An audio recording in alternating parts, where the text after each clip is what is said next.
Kurukshetra NIT में हुए रोजगार मेले में पहुंचे केंद्रीय राज्य मंत्री संजीव कुमार बाल्यान पीएमबी जुड़े ऑनलाइन प्रणाली से 218 लोगों को सौंपे नियुक्ति पत्र।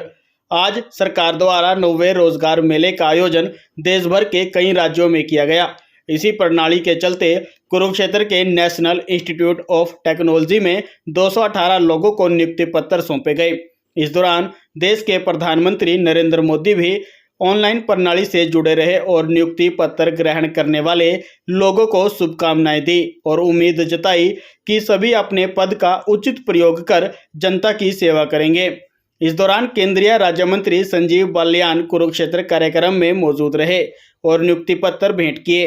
कार्यक्रम के बाद पत्रकारों से बातचीत करते हुए उन्होंने कहा कि भारतीय जनता पार्टी की सरकार में लोगों को बिना खर्ची व बिना पर्ची के नौकरी मिल रही है और देश के माननीय प्रधानमंत्री नरेंद्र मोदी ने विभिन्न जगह पर रिक्त पड़े 10 लाख पद 2024 के चुनाव से पहले भरने का उद्देश्य रखा है, जिसमें से 6 लाख लोगों को नियुक्ति पत्र दिए जा चुके हैं।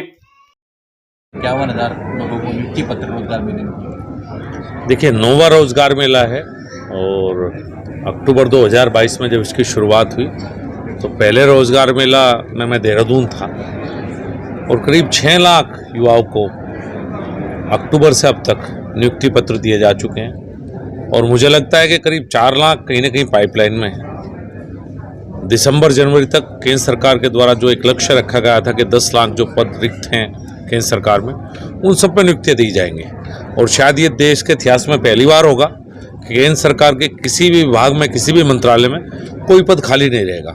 अभी बताया गया है कि यूपीए के 10 साल के कार्यकाल में 6 लाख नौकरियां दी गई और 9 लाख ऑलरेडी इस सरकार के द्वारा दी जा चुकी हैं और मुझे लगता है 4 लाख आगे तो 13 लाख हो जाएंगी।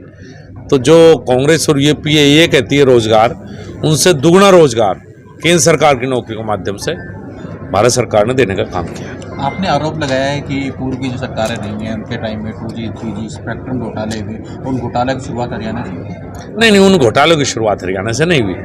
मैंने कहा हरियाणा में कल्चर रही है पहले, वो अलग बात है। दोनों बातों को मिक्स कर दिया आपने। चूँकि मैं हरियाणा ही रहा हूँ, यहीं पढ़ा हूँ, यहीं नौकरी की है, तो यहाँ नौकरी बिकने की शुरुआत, पहले जो नौकरियाँ बिकी हैं, जो सिस्टम एक हरियाणा का रहा है, पैसे का लेन देन नौकरी में होता था।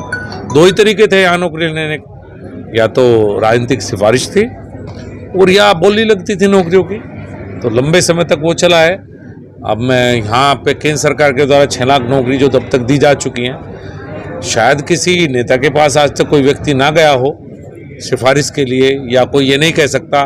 आप देखिए, सब आम परिवारों के बच्चे, जो लायक था अब उसे नौकरियां मिलती हैं, तो बड़ा बदलाव है।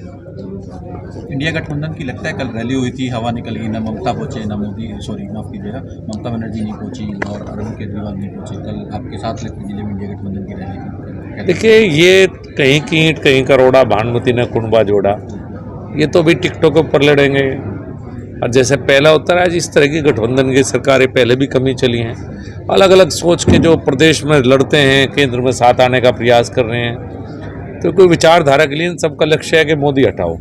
और जनता ये जान चुकी है कि क्या करना चाहते हैं। ना इनके पास नेता है, ना नियत है, ना सोच है।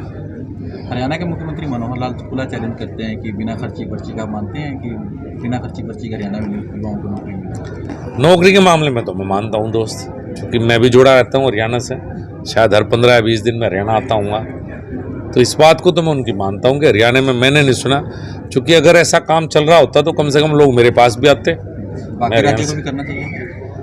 देखिए, अब आज तक जहाँ तक देखेंगे, ज़्यादातर प्रदेश सरकारों में भी, मैं तो उत्तर प्रदेश को भी देखता हूँ, अब नौकरियों में राजनीतिक सिफारिशें और भ्रष्टाचार, ये पूरे देश में ही कम है।